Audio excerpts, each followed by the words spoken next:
Some books, they don't just tell you a story. They kind of leave a mark on you, a scar even.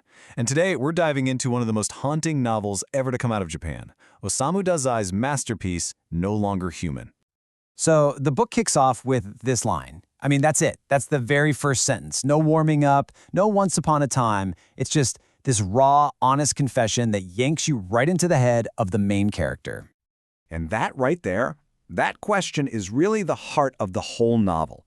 It's about that chilling feeling, The one where you feel so completely different, so out of step with everybody, that you start to seriously wonder, am I even human? So to really get a handle on this feeling, we've got to meet the guy who's living it day in and day out. His name is Yozo. All right, so this is Yozo. And for him, well, from the very beginning, he just can't seem to figure out the basics of being human. I'm talking about simple stuff like feeling hungry or happy. It's all like a foreign language that everyone else speaks fluently, but he never got the lesson. Now, there's a word for this, right? The textbook term is alienation. But what it really feels like for Yozo is, imagine you're on the outside looking in, like you're peering through a window at a party, and you can see everyone playing this game, and they all know the rules, but you just don't get it at all. So what do you do? I mean, if you can't actually connect with people, how do you survive? Well, Yozo comes up with a strategy, a pretty desperate one. He learns how to put on a show. He becomes the funny guy, the class clown. It doesn't take him long to figure out that as long as he's making people laugh, they won't dig too deep. They won't see what's really going on. So his whole life just turns into this big act, a mask he builds to hide the absolute terror he's feeling. And this is where you see the huge gap between what people see and what's actually happening. On the outside, he's the clown, the popular kid everyone likes, but underneath it all, he's completely paralyzed, just terrified that someone's going to see through the act and realize he's just a guy desperately trying to fake it. And you can just feel the desperation behind that thought, can't you? For him, making people laugh has nothing to do with joy. It's a defense mechanism. It's his shield. It's the only weapon he has against the thing he's most afraid of, what other people think of him. And that kind of forces you to look in the mirror, doesn't it? I mean, think about it. How often do you put on a little performance?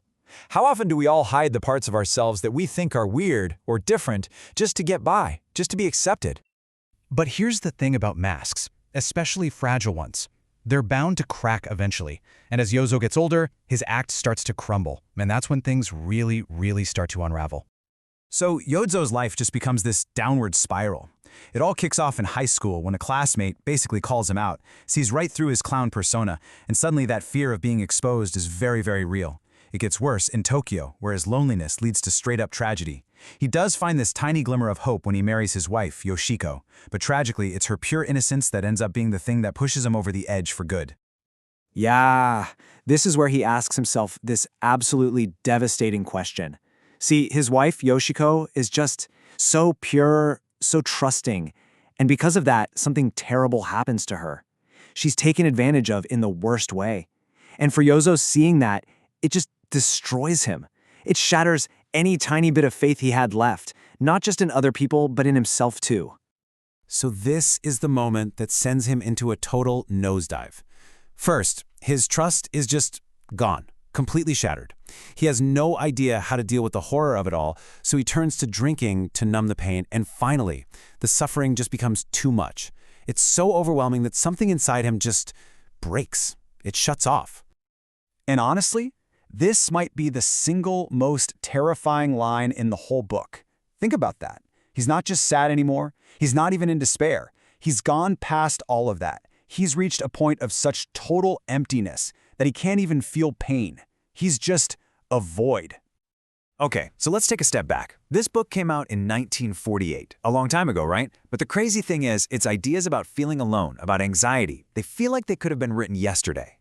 Which really makes you wonder why. Why does this story about this one guy's suffering still hit so hard for so many people, all these years later? Well, I think the answer is because these struggles never really go away. Think about Yozo's need to perform, to put on an act. That's basically social media, isn't it? It's our perfectly curated online lives. His fear of being truly vulnerable, the feeling of being an imposter, that desperate hunt for a real, authentic connection. I mean, these are the anxieties that define our world right now. And the book just nails this cruel, twisted logic of social anxiety. Because the crazy part is, his act, the one he created out of pure terror, it actually works. People fall for it. They like the funny, agreeable guy he's pretending to be. But that just makes everything worse. Every time someone likes him, every time they laugh at his jokes, it just feeds his terror. It's another reminder that they don't like the real him. It traps him in this endless, vicious cycle of fear and performance. So, after all of this whole tragic story, it all comes down to one big, final question. Look, there's no denying Yozo's story is tragic. It's a tough, honest look at things like mental illness and feeling totally alone. But it's also about something bigger, something we all get. It's about that deep human need to just connect, to be understood. And that's really what the book leaves you thinking about. Was Yozo actually disqualified from being human? Did he fail the test? Or, and this is the big one, is it possible that his struggle, that desperate, messy, painful attempt to connect, even when it fails, is actually the most human thing there is?